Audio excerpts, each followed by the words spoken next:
नमो भगवते वासुदेवाय। ओम नमो भगवते वासुदेवाय। हरे कृष्णा। तो हम पढ़ रहे हैं श्रीमद् भागवतम स्कंद 1 अध्याय 3 और श्लोक संख्या 1।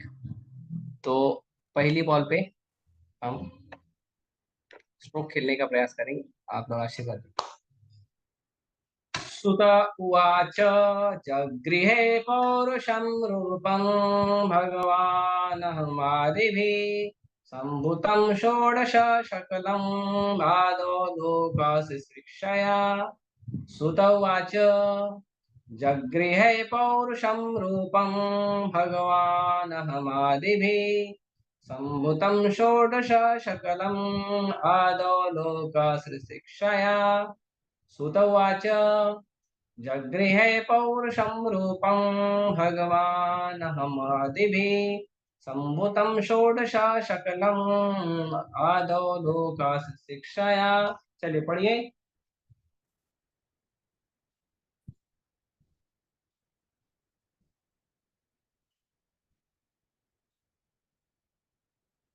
वही पढ़ने वाला क्या बात है। वक्त लोग आए नहीं क्या आज? पढ़ो। अच्युत कौन है? अच्युत पढ़ो। ये लवली कौन है? वो पढ़ो। और कौन कौन है? पार्थ है, शिवानी है, तनुजा है। क्या हुआ माता है प्रभु जी? पढ़िए। हरे कृष्ण प्रभु जी। सूत हाँ। उवाच जग्रहे पौरुषं रूपं भगवानमः आत्मभिः सम्भूतं षोडश कमलम् आदौ लोकसि शिश्रिष्यः। हरे कृष्ण। हम्म। सूत उवाच गृहे पौरुषं रूपं भगवानादादिभिः सम्भूतं षोडश कलमादौ लोकशिष्यः। और कोई? One more. Will try. Hare Krishna bro. या गो ऑन। सुतः उवाच जगृहे पौरुषं रूपं भगवान् अहं तदाभिः सम्भूतं षोडश कलमादौ लोकशिक्षया। ये गड़बड़ क्यों हो रही है पता है? क्योंकि मेरे पढ़ते समय में आप लोगों में से किसी ने भी ध्यान नहीं दिया था, इसीलिए गड़बड़ हुआ। तीनों ने इसीलिए गड़बड़ की। ठीक है, कोई बात नहीं। शब्दार्थ अनुवाद और तात्पर्य कृष्ण कृपा बोलते अभय चरणारविंद भक्ति वेदांत स्वामी श्री प्रभुपाद के द्वारा श्री प्रभुपाद की जय। सुत उवाच। सुत ने कहा, जगृहे स्वीकार किया, पौरुषम पुरुष अवतार में पूर्णांश, रूपम रूप, भगवान भगवान, महत आदि भी भौतिक जगत के अवयवों सहित संभूतम इस तरह उत्पन्न षोडश कलम 16 मुख्य सिद्धांत आदव प्रारंभ में लोक ब्रह्मांड सृष्टिक्षया उत्पन्न करने के विचार से। सूत जी ने कहा, सृष्टि के प्रारंभ में भगवान ने सर्वप्रथम विराट पुरुष अवतार के रूप में अपना विस्तार किया और भौतिक सृजन के लिए सारी सामग्री प्रकट की। इस प्रकार सर्वप्रथम भौतिक क्रिया के 16 तत्व उत्पन्न हुए।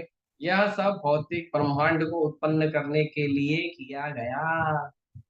तात्पर्य, भगवद गीता का मत है कि भगवान कृष्ण अपने पूर्णांशों के इस विस्तार से इन भौतिक ब्रह्मांडों का पालन करते हैं।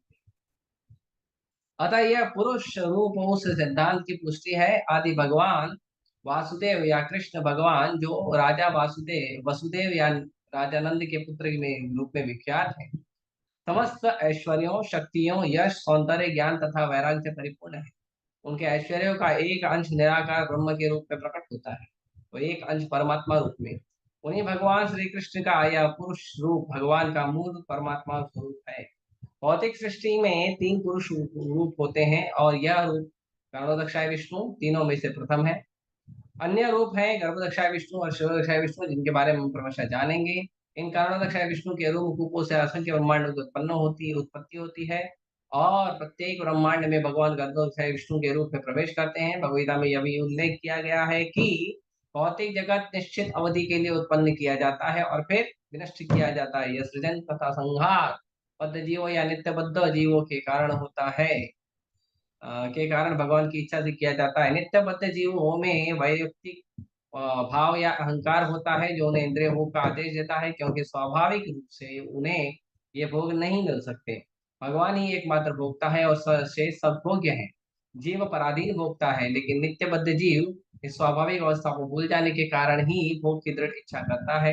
भौतिक जीवों को भौतिक बद्ध जीवों को भौतिक जगत में पदार्थ को भोगने का अवसर दिया जाता है, किंतु इसके साथ ही साथ वह अपने उन्हें अपने वास्तविक स्वरूप समझने का अवसर भी प्रदान किया जाता है। जो जीव इतने भाग्यशाली होते हैं कि भौतिक संसार में अनेक जन्मों के बाद इस सत्य को ग्रहण करके वासुदेव के चरण कमलों के शरण में आ जाते हैं, वे नित्य मुक्त जीवों के साथ भगवान के धाम में प्रवेश करने के अधिकारी होते हैं। इसके पश्चात ऐसे भाग्यशाली जीवों को समय समय पर सृजित इस भौतिक सृष्टि में आने की आवश्यकता नहीं पड़ती, किंतु जो जीव स्वाभाविक सत्य ग्रहण नहीं कर पाते हैं, वे सृष्टि के प्रलय के समय महत्त्व पुनः विलीन हो जाते हैं। जब पुनः सृष्टि होती है तो यह महत्त्व पुनः उन्मुक्त होता है। इस महत्त्व में भौतिक प्रकृति की सारी सामग्री विद्यमान होती है, जिनमें बद्ध जीव भी सम्मिलित रहते हैं। मूलतः यह महत्त्व 16 अंशों में विभक्त किया जाता है। ये है 5 स्थूल भौतिक तत्व, 11 कर्मेंद्रियां। यह स्वच्छ आकाश में बादल के समान होता है। आध्यात्मिक आकाश में ब्रह्म का तेज चतुर्दिक फैला रहता है और समग्र मंडल दिव्य प्रकाश से जाज्वल्यमान रहता है। इस विस्तृत असीम आध्यात्मिक आकाश के किसी कोने में महत्त्व एकत्र होता है और आकाश का जितना भाग महत्त्व से ढका रहता है वह भौतिक आकाश कहलाता है। महत्त्व का यह भाग संपूर्ण आध्यात्मिक आकाश का नगण्य अंश होता है। इस महत्त्व के भीतर असंख्य ब्रह्मांड रहते हैं। ये सारे ब्रह्मांड कारोदक्षाय विष्णु या महाविष्णु के द्वारा भौतिक आकाश पर केवल दृष्टिपात करने से उत्पन्न होते हैं। ओम अज्ञानतिमिरन्धस्य ज्ञानाञ्जनशलाकया चक्षुरुन्मिलितं येन तस्मै श्रीगुरवे नमः। श्रीचैतन्यमनोभीष्टं स्थापितं येन भूतले स्वयं रूपः कदा मह्यं ददाति स्वपदान्तिकं।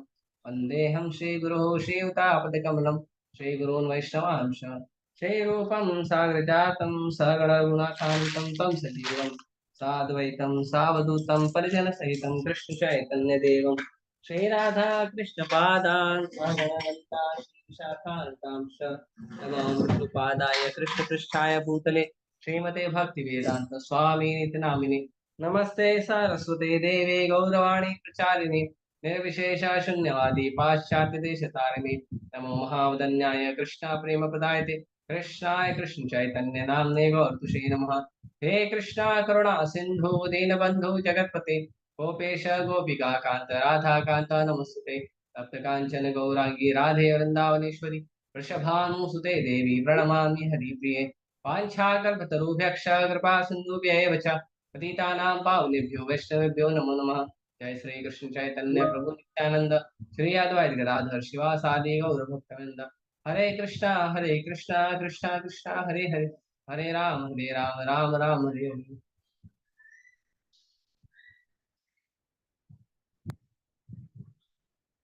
हरे कृष्ण। तो आप सभी का हार्दिक स्वागत है। हमने क्लास नहीं लिया था रविवार को, क्योंकि परम पूज्य गोपाल कृष्ण गोसाई महाराज जो है वो भगवत धाम के लिए प्रस्थान किए हैं। तो आज गुरु महाराज को समाधि दी गई है और सभी भक्त आहत हैं। आई थिंक बहुत सारे भक्त जो हैं वो हमारे ऑनलाइन क्लास में भी नहीं आए, क्योंकि बहुत सारे भक्त धाम गए हैं और किसी कारण मैं नहीं जा पाया। लेकिन फिर भी सेवा करना है तो जीवन भर सेवा में ही लगे रहेंगे। आप लोग आशीर्वाद दीजिए।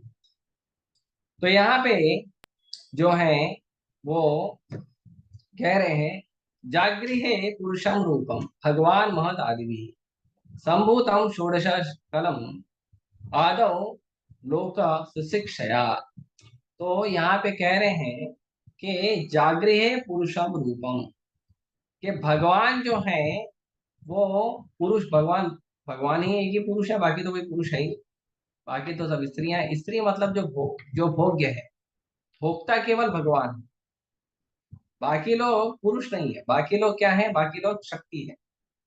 पुरुष केवल भगवान है।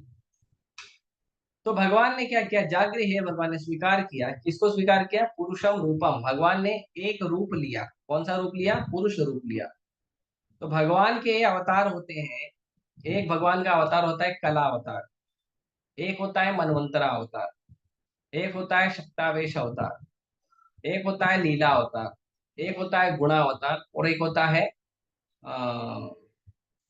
पुरुष अवतार। तो भगवान ये 6 अवतार में प्रकट होते हैं सृष्टि में लीला करने के लिए। और एक और अवतार भगवान लेते हैं बहुत ही दया करके, और वो अवतार है अर्चा अवतार।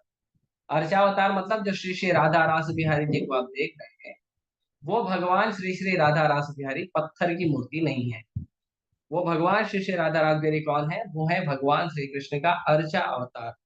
भगवान अर्चा विग्रह के रूप में पूरे संसार को दर्शन देने के लिए भगवान उस रूप में प्रकट होते हैं, और पत्थर में या धातु में या मिट्टी में भगवान प्रकट होकर लोगों का कल्याण करते हैं और लोगों से सेवा स्वीकार करते हैं। तो उनको अर्चा अवतार कहते हैं। तो वैसे ये अर्चा अवतार है, और भी बाकी अवतार भगवान के होते हैं, गुणा अवतार, लीला अवतार, मनंता अवतार, कला अवतार, हाँ, शक्त्यावेश अवतार, पुरुषावतार, ये सब भगवान। तो इसमें जो पुरुषम रूपम कहा गया है वो पुरुषावतार के लिए कहा गया। तो पुरुषावतार भी सब्जेक्ट आया तो मैं वापस रिपीट कर रहा हूँ, ऐसे मैंने कई क्लास में रिपीट कर दिया। तो भगवान कृष्ण जो है वो अकेले रहते हैं। सबसे पहले भगवान कृष्ण रहते हैं। भगवान कृष्ण के बाएं भाग से श्रीमती राधा रानी प्रकट होती है, और दाएं भाग से बलराम जी प्रकट होते हैं। तो भगवान बलराम जी के प्रकट होने के बाद भगवान अपनी लीला में चले जाते हैं। भगवान लीला करते हैं श्रीमती राधा रानी के साथ, गोप सखा के साथ, गाय के साथ, नंद महाराज के साथ, यशोदा मैया के साथ अपनी लीला में लगे रहते हैं। पूरी सृष्टि का जो कार्यभार है वो कौन संभालते हैं, बलराम जी। बलराम जी आदि गुरु है, भगवान आदि भगवान है, भगवान आदि ईश्वर है, आदि पुरुष है, और बलराम जी जो है वो कौन है, वो आदि गुरु है। तो बलराम जी जो है वो सृष्टि को संभालते हैं। तो बलराम जी से पहला चतुर्व्यूह प्रकट होता है, संकर्षण, प्रद्युम्न, अनिरुद्ध और वासुदेव। इसको बोलते हैं पहला चतुर्व्यूह, आदि चतुर्व्यूह कहते हैं। उसके अंदर जो संकर्षण भगवान है उससे प्रकट होते हैं नारायण भगवान। नारायण भगवान से द्वितीय चतुर्व्यूह उत्पन्न होता है। पहला चतुर्व्यूह से नारायण, दूसरा चतुर्व्यूह नारायण से प्रकट होते हैं। तो उसके अंदर भी आते हैं संकर्षण, प्रद्युम्न, अनिरुद्ध और वासुदेव। तो जो दूसरे चतुर्व्यूह के, जो सेकंड चतुर्व्यूह के जो संकर्षण भगवान है, उनसे प्रकट होते हैं भगवान महाविष्णु, या भगवान कारणोदक्षाय विष्णु। भगवान कारण सागर में लेटे रहते हैं, और कारण सागर में भगवान लेटे रहते हैं, और भगवान के शरीर से अनंत जो है ब्रह्मांड उनके एक एक रोए से प्रकट होती है। तो भगवान कारणोदक्षाय विष्णु प्रकट होते हैं, और कारणोदक्षाय विष्णु जब प्रकट होते हैं तो जब वो श्वास छोड़ते हैं तो अनंत ब्रह्मांड प्रकट होते हैं, और फिर उन ब्रह्मांड के अंदर भगवान सृष्टि करते हैं। तो इसमें कहा गया है कि भगवान महद आदि भी, भगवान तो खुद प्रकट हुए और उसके साथ क्या प्रकट किया भगवान ने, महत तत्व। महद आदि भी मतलब आदि, शुरुआत में क्या प्रकट किया, महत तत्व। महत तत्व क्या होता है, महत तत्व के अंदर 24 तत्व होते हैं, है ना। 5 कर्मेंद्रियां, 5 ज्ञान इंद्रियां, 5 इंद्रियों के विषय, और और 3 जो है मन बुद्धि अहंकार, और इस तरह से 24 तत्व जो है वो प्रकट होते हैं। और ये 24 तत्व जो प्रकट होते हैं, ये 24 तत्व प्रकट होकर क्या करते हैं, अ, इन 24 तत्वों से ही पूरी सृष्टि होती है। तो ये जो पूरी सृष्टि है, ये पूरी सृष्टि 24 तत्वों से है, और फिर 23 तत्व होने के बाद जो 24वें है वो है आत्मा। तो ये 24 तत्व जो प्रकट होते हैं, ये इन 24 तत्वों से भगवान सृष्टि करते हैं। इसके अंदर जो पहला संभूतम षोडश षोडश कलम, जो पहले 16 तत्व हैं उनके ऊपर इस श्लोक में चर्चा की गई है। आगे आगे बाकी 24 की चर्चा की जाएगी। आदो लोक सृष्टि क्षया, तो सृष्टि की रचना करने के लिए सबसे पहले भगवान ने क्या किया, सबसे पहले 16 कलम मतलब 16 तत्वों को प्रकट किया भगवान ने। तो ये 16 तत्व कौन कौन से हैं, इसको हम आज चर्चा करेंगे, ठीक है, और भगवान ने कैसे किया। तो सबसे पहले तो यहाँ पे जब लिखा गया है जागृह पुरुषम रूपम, तो मैं इसके ऊपर प्रभुपाद जी का लेक्चर देख रहा था। तो प्रभुपाद जी लेक्चर में कहते हैं कि यहाँ पे लिखा है जागृह पुरुषम रूपम, के जो क्या कहते हैं, सृष्टि की रचना हुई, जो सृष्टि शुरू हुई या सृष्टि जो बनी, तो सृष्टि कैसे बनी, तो कहते हैं पुरुषम रूपम, के मतलब एक व्यक्ति था, एक पुरुष था, एक पर्सनालिटी था, उससे सृष्टि बनी। सृष्टि किसी व्यक्ति के द्वारा बनाई गई। सृष्टि अपने आप नहीं बनी है। जैसे कुछ लोग बोलते हैं संसार कैसे चल रहा है, तो संसार चल रहा है अपने आप चल, सृष्टि चला रही है। और सृष्टि कौन चला रहा है वो मालूम नहीं, सृष्टि को कोई कैसे चला सकता, सृष्टि अपने आप चलती है। जैसे सृष्टि हमको चला रही है, वैसे उनको लगता है कि सृष्टि भगवान को भी चला रही है। नहीं, सृष्टि हमें चलाती है, लेकिन सृष्टि को भगवान चलाते हैं। तो ये बात स्वीकार करना चाहिए। कई बार आधुनिक विज्ञान के अनुसार लोग कहते हैं एक बिग बैंग थ्योरी हुआ था। तो बिग बैंग थ्योरी में क्या हुआ था, एक छोटा सा कोई बिंदु था, और वो एक समय पर बहुत सारे प्रेशर आने की वजह से अंदर से ब्लास्ट हुआ, और जब वो ब्लास्ट हुआ तो पूरी दुनिया का क्रिएशन हो गया। ऐसा उनका मानना है, जो आधुनिक विज्ञान है। पर क्या ये संभव है कि कोई वस्तु ब्लास्ट हो और उसके ब्लास्ट होने से जो है सृष्टि का या किसी चीज का निर्माण हो? अगर ऐसा होता तो सब लोग दिवाली का वेट करते। एक छोटा बम फटा किसी का घर बन गया, एक बड़ा बम फटा किसी का बिल्डिंग बन गया, एक बम फटा किसी की कार बन गई, एक बम फटा किसी का बाइक बन गया, है ना? अगर ऐसा होता है, बिग बैंग थ्योरी सही होती, तो बिग बैंग थ्योरी के अनुसार अगर बिग बैंग थ्योरी बड़े से सृष्टि को बना सकती है, तो छोटे छोटे भी कुछ बम फट रहे हैं तो उसके अंदर भी कुछ ना कुछ तो बनना चाहिए, और वो बनता नहीं है। क्योंकि जब कुछ ब्लास्ट होता है तो उससे क्रिएशन नहीं होता, डिस्ट्रक्शन होता है। सृष्टि में आज तक ऐसा कोई भी क्रिएशन नहीं हुआ है जो ब्लास्ट से हुआ हो। ब्लास्ट से पूरा इतिहास, कहीं का भी इतिहास खंगाल लो, ब्लास्ट से केवल और केवल क्या हुआ है, ब्लास्ट से हुआ है डिस्ट्रक्शन, विनाश, उससे कोई निर्माण नहीं हुआ है। तो ये जो आधुनिक विज्ञान इस बात को कहते हैं, इस बात को भक्त नहीं स्वीकार करते, या जो श्रद्धालु है वो नहीं स्वीकार कर सकते हैं, क्योंकि हम अंधश्रद्धा वाले नहीं है। हमको किसी ने बोल दिया है कि कुछ ब्लास्ट हुआ और सृष्टि निर्माण हो गया, तो हम स्वीकार नहीं करते। क्यों? क्योंकि हमने आज तक ऐसा कुछ देखा नहीं। जब तक हम देखेंगे नहीं, मानेंगे, उसको समझेंगे नहीं, मानेंगे नहीं, तब तक हम स्वीकार कैसे करेंगे? तो इसके लिए उसको देखना, समझना, उसके इतिहास को देखना जरूरी है। ऐसे ही सृष्टि में रचना हो जाती है। इसीलिए कहा गया जागृय पुरुषम रूपम, के भगवान ने पुरुष रूप स्वीकार किया, और पुरुष रूप स्वीकार करके भगवान ने सृष्टि को शुरू किया। तो कैसे शुरू किया, तो इसका वर्णन आता है श्री ब्रह्म संहिता के अंदर। तो श्री ब्रह्म संहिता के अंदर कहते हैं कि यस्यैक निश्वसित कालमथावलंब्य, यस्यैक निश्वसित कालमथावलंब्य जीवन्ति लोम विलजा जगदण्डनाथा विष्णुर्महाशय्यस्य कला विशेषो गोविंदमादि पुरुषम तमहम भजामि। तो कहते हैं कि जो भगवान विष्णु हैं, उन्होंने ये सृष्टि की रचना की। तो कैसे की? कैसे की कि भगवान विष्णु स्वयं प्रकट हुए। जैसे का निश्वसित कालम अथावलंब, तो भगवान ने क्या किया, भगवान ने कलाओं को प्रकट किया, कालम अथावलंब, हाँ, कलाओं को प्रकट किया। और किसने प्रकट किया? जीवंती लोम विलजा जगदंडनाथा। और कैसे प्रकट हुआ? भगवान के जो लोम है, जो ये रोमकूप है, उस रोमकूप से बहुत सारे जगत प्रकट हो गए। हाँ, विष्णु और महासह्यस्य कला विशेषो, महाविष्णु के द्वारा ये प्रकट हुए हैं। और महाविष्णु क्या है? वो भगवान की कला अवतार हैं। हाँ, तो कौन है महाविष्णु? भगवान के कला अवतार है। कौन से भगवान के? गोविंदम आदि पुरुषम तमाम भजामि। तो भगवान महाविष्णु के रोमकूप से, भगवान महाविष्णु के रोमकूप से अनंत ब्रह्मांड प्रकट होते हैं। और ये अनंत ब्रह्मांड प्रकट होते हैं, और उन अनंत ब्रह्मांड में से महत्व से भगवान सृष्टि की रचना करते हैं। और भगवान इस बात को भगवत गीता में भी कहते हैं। जैसे क्या कहते हैं, जैसे ये तात्पर्य प्रभुपाद जी कह रहे हैं कि भगवान जो है वो सृष्टि की रचना करते हैं, सृष्टि का विनाश भी करते हैं, और ये बार बार होते रहता है। ये बार बार होते रहता है, सृष्टि की रचना होती है, सृष्टि का विनाश होता है। तो कि कैसे होता है, तो भगवान भगवता में कहते हैं, अथवा बहुनैतेन किम ज्ञातेन तो अर्जुन द्रष्टव्यम अहम इदम कृष्णम एकांशीन सुतो जगत। तो भगवान कहते हैं अथवा बहुनैतेन, मैं कितना बताऊं तुमको अर्जुन। भगवान ने पूरा विभूति बताना शुरू किया 10वें अध्याय में, ये विभूति, वो विभूति, वो विभूति, वो विभूति, बहुत सारा विभूति बताया भगवान ने। पानी में मैं स्वाद हूँ, पुरुषों में पुरुषार्थ हूँ, स्त्री में मैं श्रृंगार हूँ, मतलब स्त्रियों के जो बहुत सारी कलाएं होती हैं। उसके बाद सूर्य में सूर्य का तेज हूँ, चंद्र में चंद्र का प्रकाश हूँ। ऐसे बहुत सारे भगवान ने बताने लगे। पांडवों में अर्जुन हूँ, और रुद्र में शिव हूँ, और क्या बोलते हैं, क्षत्रियों में राम हूँ। ऐसे बहुत सारा भगवान ने बताया। फिर भगवान बताते बताते बता भगवान बोले कितना बताऊं, कितना बताऊं कि मैं क्या हूं, बस इतना समझ लो। अथवा हो देते ना, किम ज्ञाते ना, और तुम्हें बताऊंगा कितना और तुम समझोगे कितना।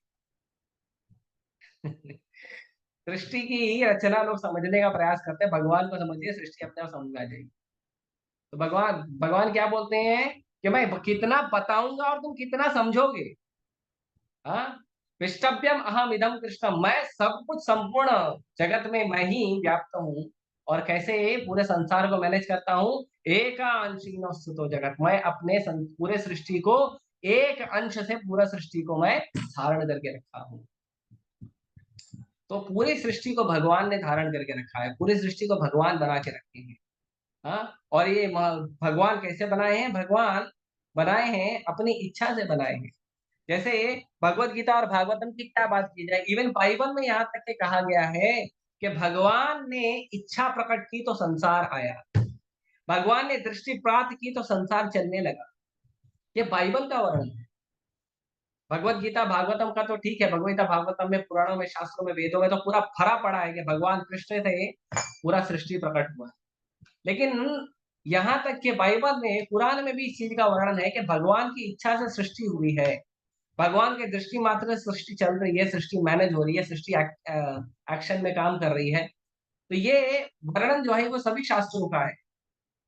तो इस चीज को स्वीकार करना चाहिए हमको। आंख बंद करके हमारे जो विज्ञान की या इतिहास की या भूगोल की जो पुस्तक है, जिसको हमको 2 नंबर, 4 नंबर, 10 नंबर, या एक पेपर, सर्टिफिकेट नाम का पेपर, रिजल्ट नाम का पेपर प्राप्त करने के लिए जो हमको लिखना पड़ता है, झूठ झूठ जो लिखाया गया है, वो ठीक है, वो हमको एग्जाम के लिए देना है, उसमें एक आध रिजल्ट लेना है, वो ठीक है, लेकिन उसको स्वीकार नहीं करना चाहिए। स्वीकार करना है अगर किसी को, तो स्वीकार शास्त्रों को करिए, वेदों को करिए, क्योंकि ये भगवान की वाणी है, ये किसी साइंस का थ्योरी नहीं है। जैसे जो कहा गया है बिग बैंग थ्योरी, तो बिग बैंग होने के बाद क्या हुआ वो तो साइंटिस्ट लोग एक्सप्लेन करते हैं, लेकिन बिग बैंग हुआ कैसे वो नहीं एक्सप्लेन करते हैं। बिग बैंग हुआ उसके बाद क्या क्या हुआ वो एक्सप्लेन करते हैं, बिग बैंग कैसे हुआ कैसे वो एक्सप्लेन नहीं करते। अरे बिग बैंग हुआ तो बिग बैंग है, तो वो बैंग करने के लिए कोई बड़ा ब्रेन लगा है क्या? इतना बड़ा बैंग हुआ, इतना बड़ा बूम विस्फोट हुआ, तो किसी ने तो दिमाग लगा के विस्फोट किया होगा ना। हाँ? नहीं तो दिवाली में लोग लेके आते हैं, बच्चे लोग पटाखा लेके आते हैं, घर में पड़ा था, अपने आप फटता है क्या? पटाखा लेके भी आया, पटाखा बना हुआ भी है, लेकिन अपने आप फटता है क्या? हाँ? कोई तो होगा आग लगाए, कुछ तो कारण होगा आग लगेगी, और वो कारण तो किसी मनुष्य द्वारा होगा ना। प्रभुपाद जी उदाहरण देते हैं कि संसार में कितनी छोटी से छोटी से छोटी से छोटी मशीन हो, या कितनी बड़ी से बड़ी से बड़ी से बड़ी से बड़ी से बड़ी मशीन, कोई भी मशीन हो, उस मशीन को चलाने वाला एक व्यक्ति होता है। कितना भी ऑटोमेटिक मशीन हो, उसका स्विच ऑन तो कम से कम करना पड़ता है ना, स्विच ऑन तो करना पड़ेगा ना। जैसे आजकल लोग मिक्सर चलाते हैं, तो मिक्सर ऑटोमेटिक है, भूं भूं भूं भूं काम करता है ना। तो एक आदमी तो खड़ा रहता है ना उसको मैनेज करने के लिए, या कोई और काम है उसको करने के लिए, कोई एक आदमी तो खड़ा रहेगा ना, चलाएगा ना। तो बिना जीव के स्पर्श के जब एक मशीन नहीं चल सकती है, तो इतनी बड़ी सृष्टि कैसे चल रही है? इतनी बड़ी सृष्टि चल रही है, उसके पीछे कोई पर्सनालिटी नहीं, वो सृष्टि अपने आप चल रही है। अच्छा, और एक एग्जांपल देते हैं। जैसे आप देखिए कि आप लोग ट्रैफिक में जाते हैं, सॉरी, आप लोग सफर करते हैं गाड़ियों से, ऑटो से, रिक्शा से, और क्या कहते हैं, बाइक से। हाँ, सबका अपना अपना कोई बढ़िया गाड़ियों से सफर करते हैं। तो आपने देखा होगा कि जब बहुत सारी गाड़ियां एक साथ चलती है तो क्या होता है कि सिग्नल लगता है, सिग्नल लगता है, ट्रैफिक होता है। तो वो सिग्नल को मेंटेन करने के लिए वहां पर क्या लगाए जाते हैं, वहां पे इंडिकेटर लगाए जाते हैं, वहां पे ट्रैफिक के सिग्नल लगाए जाते हैं, लाल, हरा और पीला। अच्छा, उसको मैनेज करने के लिए भी एक व्यक्ति पीछे रहता है कंट्रोल रूम में, जो उसको मैनेज करता है। उसके बावजूद वहां पे एक हवलदार भी खड़ा रहता है, जो लेफ्ट है, राइट जाना है, आगे आना है, पीछे आना। कुछ लोग है ना, घुमा से घुसा घुसा कहीं से भी घुसाने लग जाते हैं, है ना। अक्सर बाइक वाले और ऑटो वाले को अक्सर देखा है, वो चूहे की तरह कहीं भी घुसने लग जाता है, तो उनको अरे रुको, ए भाई रुक, है ना। उसको क्या बोलते हैं, हमारे ट्रैफिक वाला जो मामा है, उसको रोकने का प्रयास करता है। तो आप सोचिए कि कुछ अगर कुछ सैकड़ों गाड़ियां अगर आ गई हैं, तो उन गाड़ियों को संभालने के लिए हमको एक हवलदार लगता है। क्यों? क्योंकि अगर हवलदार नहीं संभालेगा और सिग्नल सिस्टम नहीं होगा तो क्या होगा, वो गाड़ियां आपस में टकरा जाएंगी। सही बात है। और इतना बड़ा ब्रह्मांड चल रहा है, उसमें अनंत अनंत जो ग्रह हैं वो तैर रहे हैं, हवा में तैर रहे हैं, आकाश में तैर रहे हैं, अनंत ग्रह तैर रहे हैं, और कोई ग्रह आपस में टकराता नहीं है। ये साइंटिस्ट लोग फालतू में डराते रहते हैं। ये बड़ा एस्ट्रॉइड पृथ्वी की तरफ पड़ रहा है और बूम, पृथ्वी के ऊपर विनाश करेगा, इस देश में गिरेगा तो इतने का विनाश हो जाएगा। अरे भाई तुम चुप बैठे हो। तुम पृथ्वी मैनेज नहीं कर रहे हो, पृथ्वी मैनेज करने वाला पृथ्वी का पति है, भूमि का पति। हम्म, जो भगवान है, भगवान कौन है? भगवान पति है किसके? श्रीदेवी भूदेवी दोनों के। आप अगर साउथ इंडिया जाएंगे तो भगवान बालाजी के दो पत्नियां हैं, श्रीदेवी भूदेवी। श्रीदेवी माता लक्ष्मी है, भूदेवी हमारे धरती माता है। तो भगवान उसको मैनेज करेंगे, तुम कौन होता है? भगवान की पत्नी, भगवान मैनेज कर लेंगे। तो जो वैज्ञानिक लोग हैं इन बातों को बोलते हैं कि एक एस्ट्रॉइड आ रहा है और वो एस्ट्रॉइड आके बस पृथ्वी को टकराने वाला, 2 दिन में टकरा जाए, और टकराया आज तक नहीं। जब से मैंने पढ़ाई लिखाई शुरू किया और जब से मुझे समझ में आई है कि भाई क्या क्या चीज होती है, तब से तो मैं देख रहा हूँ कम से कम नहीं तो 50 वार्निंग मिल चुकी है वैज्ञानिकों द्वारा। आज टकराएगा, कल टकराएगा, 5 दिन बाद टकराएगा, अगले महीने टकराएगा। 2000 में पूरी दुनिया विनाश होने वाली थी, फिर 2002 में विनाश होने वाली थी, फिर 2010 में विनाश होने वाली थी, फिर 2012 में विनाश होने वाली थी, फिर 2015 में विनाश होने वाली थी, फिर 2020 में तो खत्म ही होने वाली थी। अभी 24 में जी रहा हूँ बिंदास। तो ये जो बोलते हैं ये सब मनोकल्पना है, ये सब थ्योरी है, प्रैक्टिकल नहीं है। प्रैक्टिकल है भागवतम, प्रैक्टिकल है भगवत गीता, प्रैक्टिकल है कृष्ण ज्ञान। ये थ्योरी नहीं है। थ्योरी मनुष्य अपनी मनोकल्पना के अनुसार बनता है, प्रैक्टिकल भगवान के सिद्धांत से चलता है। तो पूरी सृष्टि को मैनेज करने का काम कहो, या पूरी सृष्टि को बनाने का काम कहो, या पूरी सृष्टि को एक्टिव करने का काम को कौन करता है?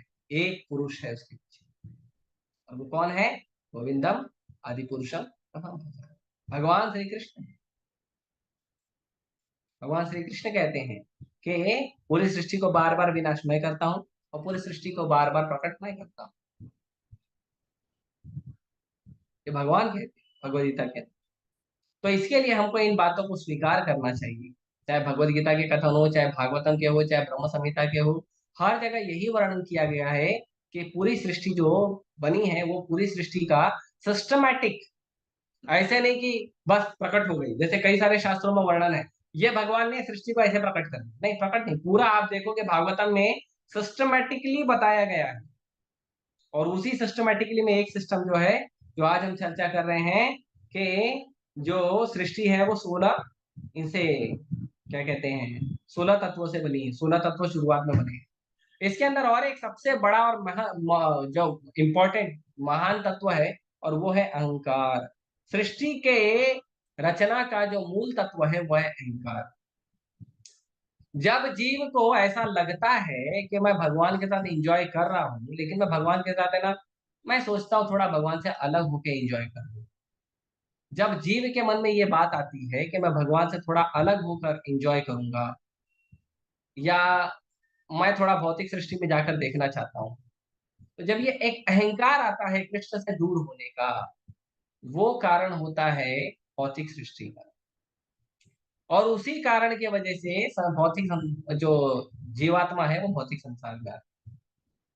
और भौतिक संसार में जो जीवात्मा है वो दो प्रकार की होती है, एक नित्य मुक्त होती है, एक नित्य बद्ध होती है। तो नित्य मुक्त भगवान के धाम में रहते हो, तो नित्य बद्ध होती है, वो हमेशा संसार में भटकते रहते हैं। इन नित्य बद्ध जीवों को जब भगवान की कोई विशेष कृपा मिलती है, तब जाके ये बद्ध जीवों का उद्धार होता है। ब्रह्मांड भ्रमिते कौन भाग्यवान जीव गुरु कृष्ण कृपाया पाए भक्ति लता।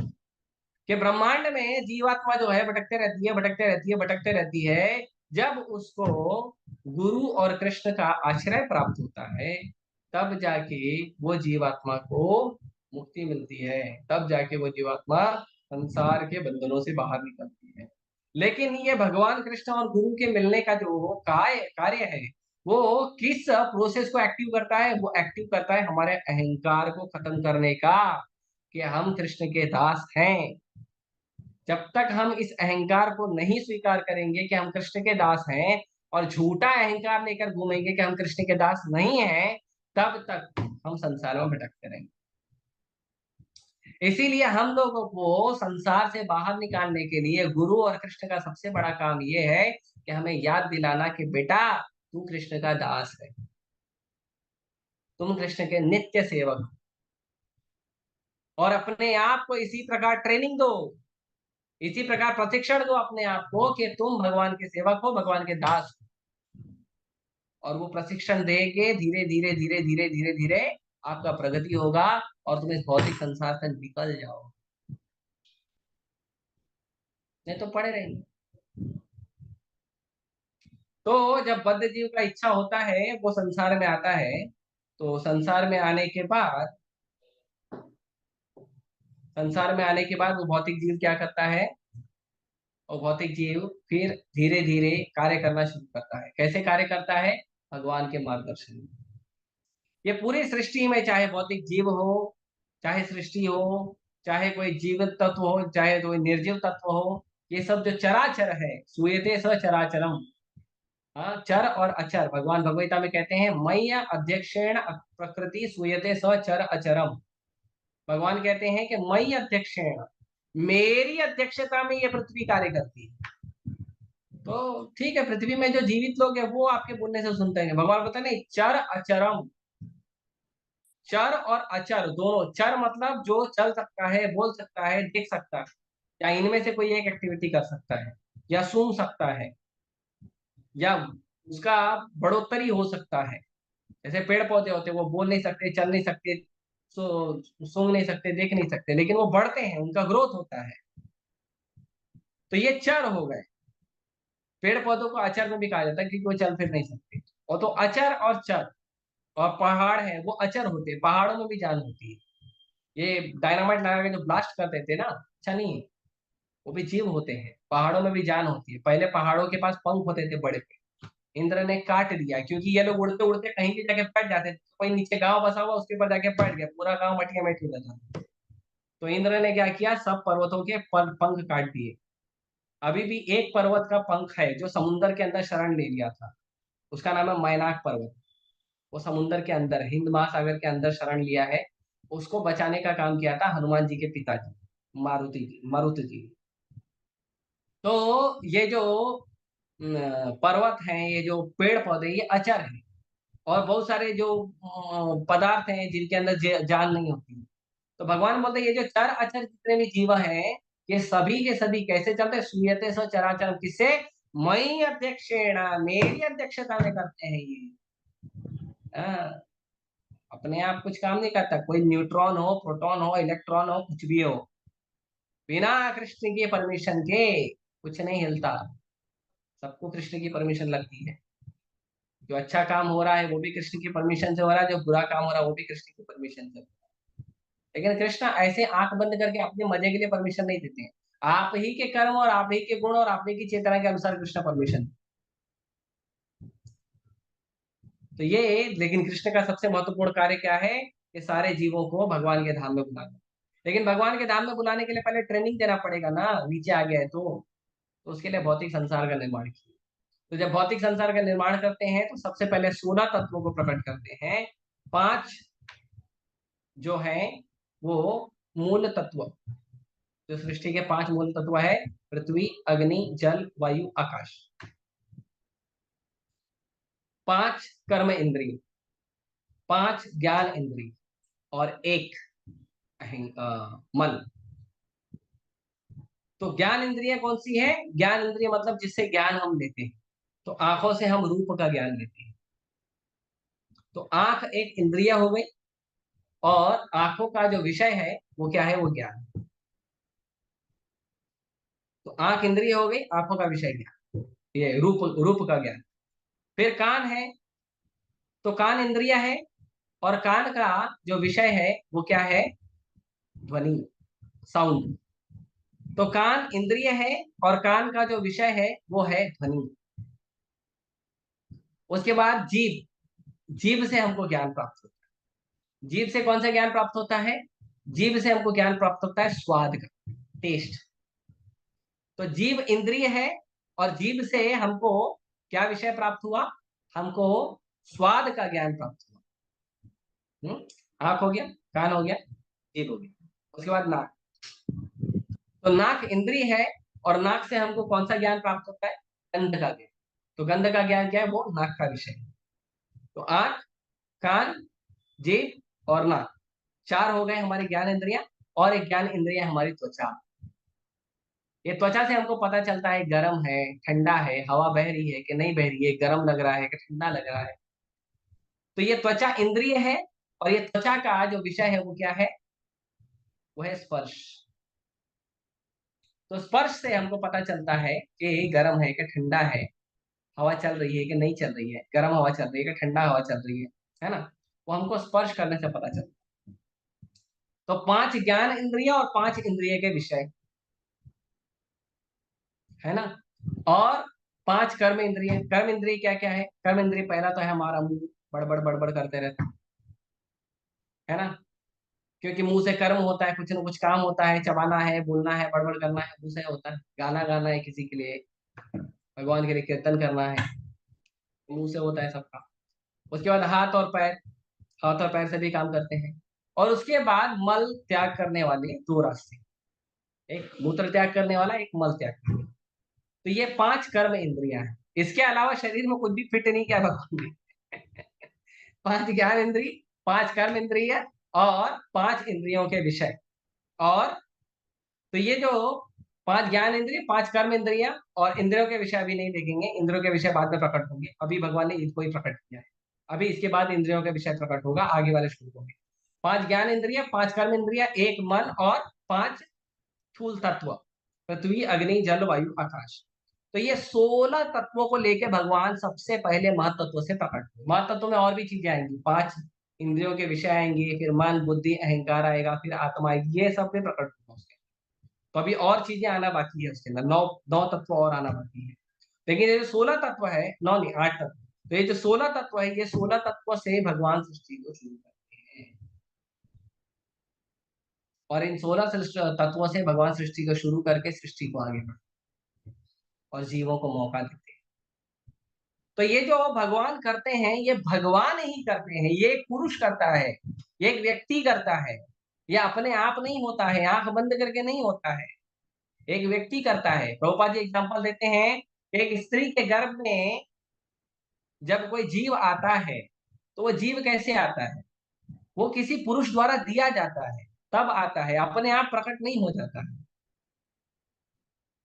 कहीं खेतों में कहीं बीज डाला जाता है तो फिर वो वहां पे पौधा उगता है, अपने आप नहीं उगता। तो कुछ लोग बोलेंगे नहीं नहीं प्रभु जी, हम तो देखते हैं कि कभी कभी कुछ पौधे अपने आप उग जाते हैं, जैसे नीम का पौधा है, बरगद का पौधा है, पीपल का पौधा है, वो अपने आप नहीं उगते हैं।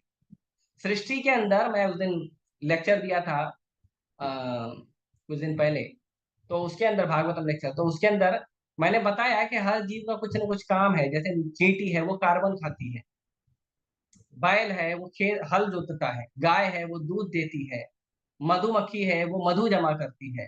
ऐसे हर जीव को भगवान ने कुछ काम देखे रखा। जो मछली है वो पानी को साफ करने का काम करती है, जो समुद्र में, नदियों में, तालाब में जो कचरा गिर जाता है, वो कचरों को खा के पानी को साफ रखती है।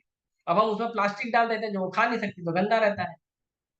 नहीं तो पहले जो बायोकेमिकल वेस्ट होते थे वो डाल दिए जाते थे, वो खा जाती थी, तो उससे गंदा नहीं होता था। अभी हम ले जाके उसमें तो कुछ भी डाल देते हैं, तो वो गंदा हो जाता है। और वो खराब नहीं होता ना, बायोकेमिकल वेस्ट नहीं है। तो मछली जो है वो कचरा खा लेती है, तो उससे वो समुद्र साफ रहता है, तालाब साफ रहता है, नदी साफ रहती है। तो राम रूप बता रहे थे, वैसे ही जो कौवा होता है ना, कौवा चिड़िया जो होते हैं ना, ये क्या करते हैं, ये जाते हैं और बरगद का, पीपल का, नीम का फल खाते हैं। और फल के को बीज के साथ खा लेते हैं। और उसके बाद ये लोग जब जाके कहीं पर किसी दीवार पर बैठते हैं, किसी जमीन पर बैठते हैं, किसी पर्वत पे बैठते हैं, किसी टीले पे बैठते हैं, किसी मिट्टी में बैठते हैं, तो वहां पे जब ये लोग मल त्याग करते हैं तो उस मल में वो बीज भी आ जाता है और उससे वहां पे पौधा उत्पन्न होता है। अपने आप नहीं होता है, अपने आप कुछ नहीं होता संसार। कोई ना कोई जीव का स्पर्श होता है, कोई ना कोई जीव का उसके अंदर अ, सहयोग होता है, तब जाके होता है। वैसे सृष्टि जो है वो सृष्टि अपने आप उत्पन्न नहीं हुई है, उसके अंदर जो सबसे प्रधान जीव है जो स्वयं भगवान है उनका सहयोग, उनके सहयोग से ये पूरी सृष्टि जो है वो उत्पन्न होती है। इसीलिए हमको क्या करना चाहिए, हमको भगवान के दिए हुए ज्ञान को स्वीकार करना चाहिए और भगवान के दिए हुए ज्ञान को स्वीकार करके हमको भगवान के धाम जाना चाहिए। प्रभुपाद जी कहते हैं, so we can very easily understand by the example of our own body, this body as a spirit soul enter into this body, the existence of body continues। तो प्रभुपाद जी कह रहे हैं कि हम अपने शरीर के एग्जाम्पल से ही समझ सकते हैं कि चीजें अपने आप नहीं होती है, धीरे धीरे धीरे धीरे निर्माण होती है। तो इन चीजों को हमको समझ के हमको कुछ भी जो आधुनिक विज्ञान ने या आधुनिक समाज ने हमको सिखाया है उसके अनुसार नहीं रहना चाहिए। ये सृष्टि कैसे बनी है, एक मनुष्य के द्वारा बनी। वो मनुष्य कौन है, वो मनुष्य है भगवान। और उन भगवान को हमको शरणागति होनी चाहिए। हमें संसार में आए हैं तो हमारा ड्यूटी है कि उन भगवान को हम शरणागत हो, उन भगवान का हम सेवा करें। और हमको जानने का प्रयास करना चाहिए कि हम संसार में आए तो किस काम के लिए आए, और वो काम हमको कैसे पता चलेगा, वो पता चलेगा हमको भागवतम पढ़ने से, भगवत गीता पढ़ने से, शास्त्रों को पढ़ने से। रील्स देखने से नहीं पता चलेगा, टीवी देखने से नहीं पता चलेगा, मूवीज देखने से नहीं पता चलेगा। उसके अंदर तो केवल मनोकाल्पनिक चीजें होती है। आप देखिए कोई भी सीरियल चालू होता है, कोई भी मूवीज चालू होता है तो उसके ऊपर आगे डिस्क्लेमर लिखा होता है कि इस धारावाहिक के या इस फिल्म के सभी पात्र एवं घटनाएं काल्पनिक है, लिखा रहता है उस पर लिखा रहता है। उसके बावजूद मूवी देखने के बाद ऐसा चोट आ जाता है, प्रभु जी बहुत अच्छा लगा, मैं हीरो और मेरी हीरोइन भी कहीं पे है। अरे सब काल्पनिक है। उसके अंदर कुछ ज्ञान दिखाया गया, हम उसको सत्य मान लेते हैं। कुछ चीजें हैं यह सत्य घटना पे आधारित है, लेकिन सत्य घटना लिखी जाती है उसके अंदर आधे से ज्यादा मसाला जो है काल्पनिक, सत्य घटना नहीं लिखी। कोई भी सीरियल वाला, मूवी वाला कभी जीवन में 100% सत्य घटना दिखाता नहीं। दुनिया की छोड़ो, हमारे कृष्णा और राम का जो सीरियल है, रामायण है या श्री कृष्णा सीरियल है या जो महाभारत है, वो भी 100% फैक्ट नहीं दिखाया गया, उसमें भी मिलावट की गई। जैसे जो रामायण सीरियल दिखाया गया, रामायण सीरियल में क्या दिखाया गया कि सीता मैया को लक्ष्मण ने लक्ष्मण रेखा बांधी थी। लक्ष्मण रेखा नाम का टॉपिक ही नहीं है रामायण में, रामायण में टॉपिक ही नहीं है लक्ष्मण रेखा का, लेकिन देखो उछाल दिया गया। महाभारत के अंदर वर्णन ही नहीं है कि द्रौपदी ने कहा था दुर्योधन को अंधे का बेटा अंधा, लेकिन देखो डाल दिया गया। तो बहुत सारी चीजें काल्पनिक है उसमें, बहुत सारी चीजें, सब फैक्ट नहीं होता। इसीलिए यदि आपको फैक्ट स्वीकार करना है, सत्य स्वीकार करना है, तो सत्य स्वीकार करने के लिए केवल हमारे जीवन का नहीं, केवल भगवान की लीलाओं का नहीं, सृष्टि के जगत के जो अ, सृजन है, सृष्टि और जगत का जो निर्माण हुआ है, उस निर्माण का भी फैक्ट जो है, असलियत जो है, सही बात जो है, वो आपको कहाँ पता चलेगी, शास्त्रों में पता चलेगी, भगवान के दिए हुए ज्ञान से पता चलेगी। आंख बंद करके नहीं पता चलेगी, किसी ने बता दिया तो नहीं पता चलेगी। हाँ, बचपन में हम लोग जब कोई गलती करते थे केवल किसी का सुनकर, तो हमारे घर में जो हमारे माता पिता हैं वो हम लोग को चिढ़ाते थे। वो बोलते थे जानना समझना चाहिए ना, बिना जाने समझे कैसे काम कर दिया। तो चिढ़ाते कैसे थे, वो बोलते थे क्यों कहे कौवा कान ले गए तो कौवा के पीछे जाइए, कान न करिए, इसको वो भोजपुरी में कहते हैं। तो बोलते हैं अगर कोई कह दिया आपको कि आपका कान कौवा लेके गया है, तो कान नहीं चेक करेगा, कौवे के पीछे भागेगा। तो आदमी समाज के लोग ऐसे हैं। भगवान एग्जिस्ट नहीं करते हैं, हीरो एग्जिस्ट करता है। चले उसके पीछे, हीरो ही सब कुछ। भगवान एग्जिस्ट नहीं करते हैं, विज्ञान ही सब कुछ है, विज्ञान के पीछे भागने लगे। अरे भैया मंदिर में आओ, एक माला जप करो, भजन करो, समझ में आ जाएगा भगवान है क्या। तो ये जो चीजें हैं, भगवान है, भगवान ने सृष्टि का विस्तार किया, भगवान ने जीवों को संसार में भेजा, भगवान ने भक्ति करने के लिए भेजा है, ये सब जो ज्ञान है, ये ज्ञान हमको शास्त्रों से मिलता है, साधु से मिलता है, गुरु से मिलता है। हमको शास्त्रों का, साधु का, गुरु का हमें शरण लेना चाहिए, ज्ञान को प्राप्त करना चाहिए, भगवान का भक्ति करना चाहिए, और अपने भौतिक जीवन को समाप्त करके भगवान के धाम जाना चाहिए। ये तो प्रभुपाद जी बोलते हैं कि जो जीव भगवान की शरण लेता है वो क्या होता है, वो तो भगवान के धाम चले जाता है। लेकिन जो जीव भगवान की शरण नहीं लेता है, वो वापस से सृष्टि खत्म होने के बाद वापस से वो महतत्व के अंदर वापस मिल जाता है। और वो महतत्व क्या होता है, वो आध्यात्मिक जगत के एक कोने में ऐसे ही पड़ा होता है, उसको कोई देखता नहीं, भगवान भी नहीं देखता। फिर वापस जब सृष्टि होती है तो फिर वापस उस महतत्व से चीजें प्रकट करते हैं, लीला करते हैं, उसमें से जो जीव आ गया भगवत धाम आ गया, तो नहीं आया वापस पड़ा। तो भगवान के धाम ना हर जीव नहीं जाता। कौन जाता है पता है? मनुष्याणां सहस्रेषु कश्चित् यतति सिद्धये यततामपि सिद्धानां कश्चिन् मां वेत्ति तत्त्वतः। मनुष्यों में हजारों हजारों मनुष्यों में कोई एक व्यक्ति है जो ये सोचता है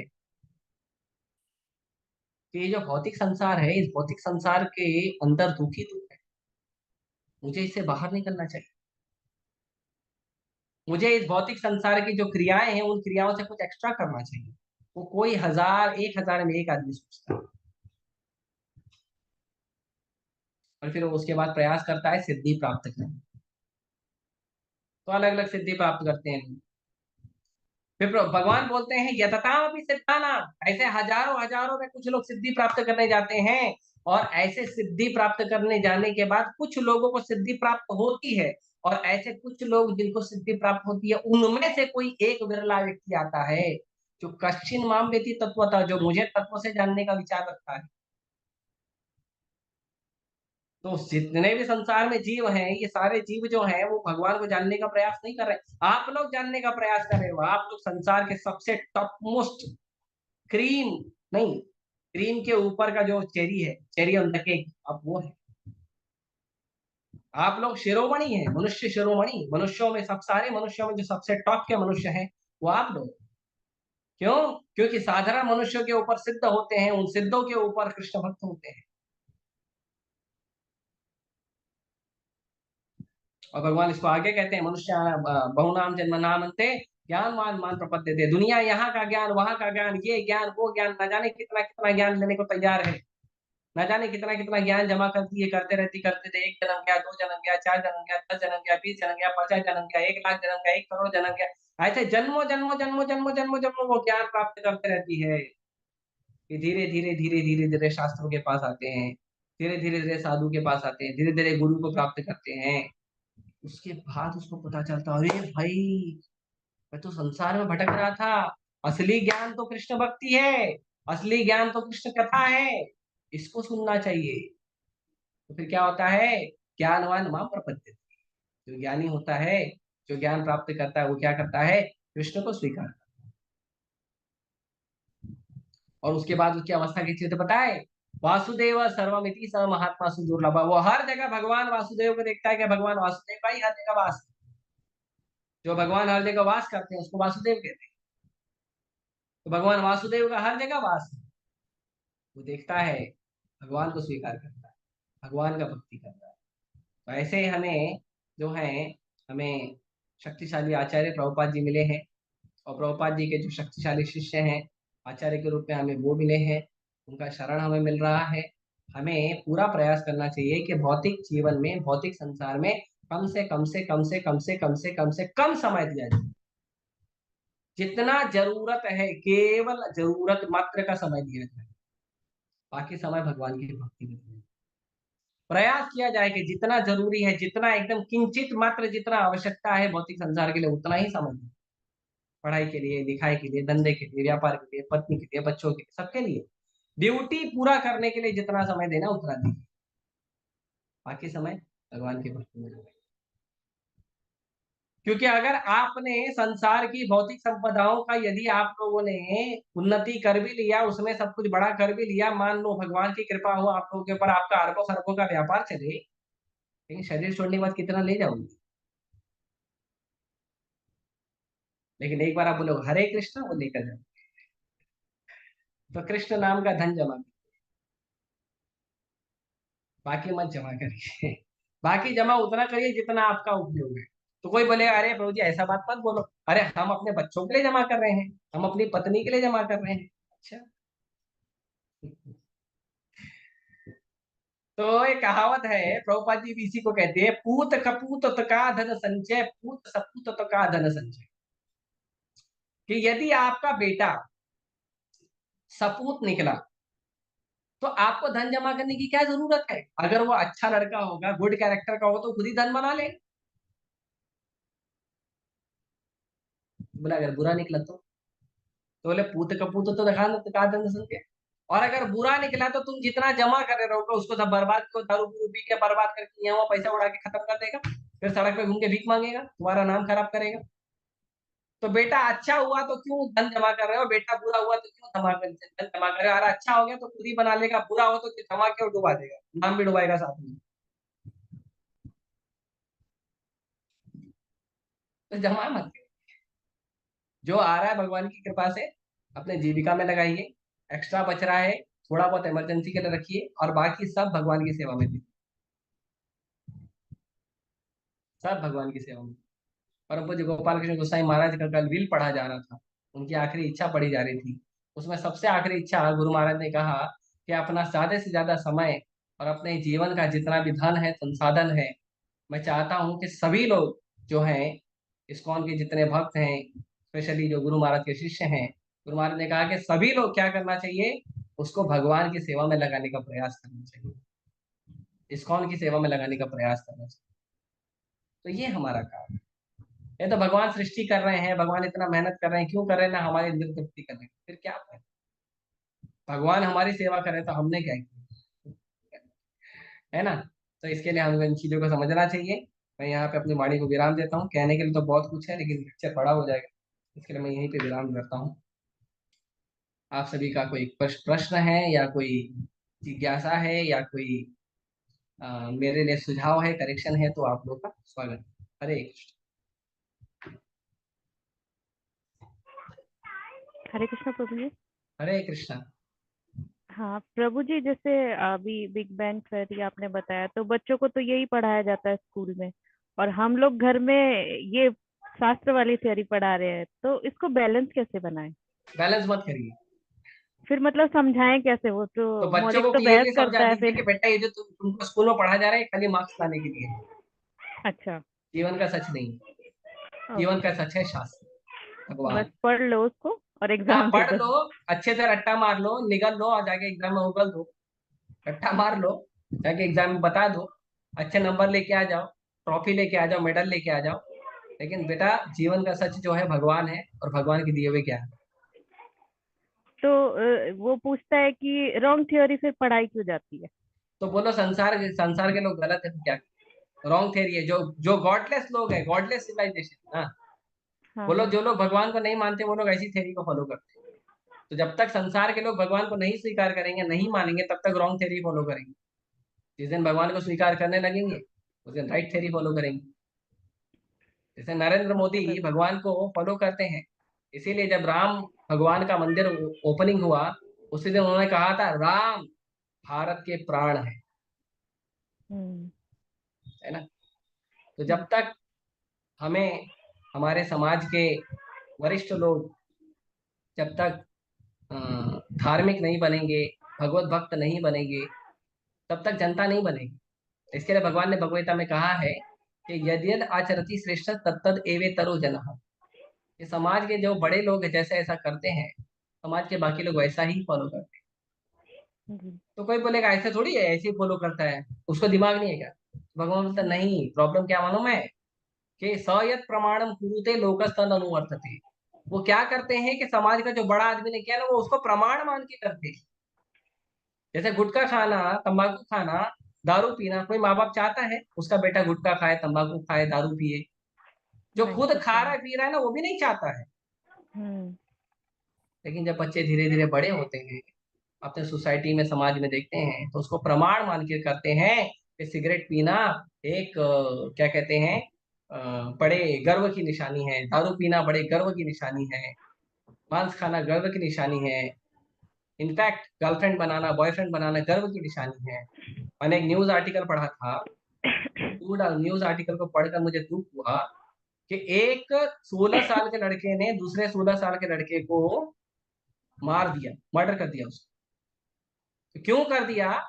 तो उसका रीजन बताया पुलिस ने कि उसके कॉलेज के जितने भी बच्चे थे उसको चिढ़ाते थे, उसके पास गर्लफ्रेंड नहीं थी इसके लिए। तो एक दिन गुस्से में आके एक को उसने मार दिया। बाप रे। बताइए। हाँ। हाँ। हम्म। और ऐसा दुनिया ही की क्या हमने बातचीत है, मुझे भी लोग चिढ़ाते, सही बोल रहे हो प्रभु जी, चिढ़ाते तो हैं। मुझे भी लोग चिढ़ाते थे। लेकिन अब क्या करें, हमारा परिस्थिति घर का अलग था, तो मैं बोला भाई मेरा तो इन सब चीजों में दिमाग कम चलता है, मैं अपने आप को बुद्धू बोल देता था। पर लोग हम्म। करते हैं ऐसा, क्या करें। तो इन हम्म। चीजों को हमको समझना चाहिए कि जो समाज की घटिया चीज है उसको समाज के कुछ घटिया लोग कर रहे हैं, और उसको प्रमाण मानकर बच्चे लोग आगे बढ़ रहे हैं। हम अपने बच्चों को दिखाते हैं, हम दिखाते क्या, हम खुद ही बैठकर देखते हैं, हम खुद ही बिल्कुल। बैठकर टीवी देखते हैं, और हमको अच्छा लगता है जब हीरो हीरोइन जो है वो एक दूसरे को अपने बिना माता पिता के परमिशन के छुप छुप के मिलने जाते हैं और विवाह करते हैं। और जब माता पिता को पता चलता है तो विरोध करते हैं। ये हम खुद खुद ही देखते हैं बच्चों के साथ बैठ के, तो बच्चों को क्या लगता है, माँ बाप देख रहे हैं मतलब सही चीज है। हम्म। उसके बाद सीरियल्स में दिखाया जाता है कि एक ही स्त्री के 5-5 10-10 विवाह हो रहे हैं सनातन धर्म के अंदर, और जी। माँ बैठ के देखती है अनुपमा। फिर वो अनुपमा तो आप देख लेते हो, लेकिन उससे आपके जीवन में जो उपमा बनता है उसका तो नहीं देखते हो। बिल्कुल। फिर माया उसके अंदर चटनी डाल के बरोबर खाती है, उपमा और चटनी। हम्म। तो हमको समझना चाहिए कि हम है ना छोटी छोटी बात का ध्यान नहीं दे रहे हैं हमारे जीवन में, और क्योंकि हम ध्यान नहीं दे रहे ना, बच्चे उसका प्रमाण मानकर बच्चे आगे चल के वही करते जी। हैं। एक और मेरे पास पोस्ट आया था हम्म। कि बचपन में जब मेरे पिताजी दारू पीते थे तो मुझे लगता था छी छी, लेकिन आज मैं बड़ा हो गया हूं ना, आज मुझे समझ में आ रहा है कि मुझे दारू पीना चाहिए, क्योंकि दारू मेरी शान है। ये पोस्ट आया था, हम्म। सोचिए। सही बात है। तो बहुत सारी चीज है। जैसे औरंगजेब को महान बताया गया इतिहास में, औरंगजेब महान था? बिल्कुल नहीं। नहीं था। लेकिन हम बच्चों को उस समय बोलते हैं ठीक है बेटा पढ़ ले, अभी क्या करें, इतिहास के रूप में लिखा है। बाद हम्म। में बताते हैं छत्रपति शिवाजी महाराज महान थे, जी। राइट। हाँ। तो हम्म। वैसे ही बिग बैंग थ्योरी, ये थ्योरी वो थ्योरी बता दी, बोल दीजिए बेटा पढ़ ले, नंबर लाने के लिए सही चीज नहीं है। ठीक है प्रभु। ओके थैंक माता। यू। और कोई देवियों का सज्जनों का प्रश्न है?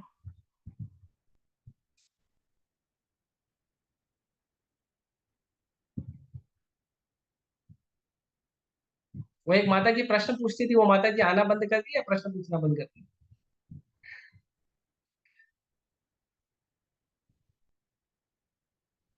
ठीक है, आप सभी का बहुत बहुत धन्यवाद जुड़े रहने के लिए। हरे हाँ बोलिए। हरे कृष्णा प्रभु। बोलिए मैया। धन्यवाद प्रभु। प्रणाम।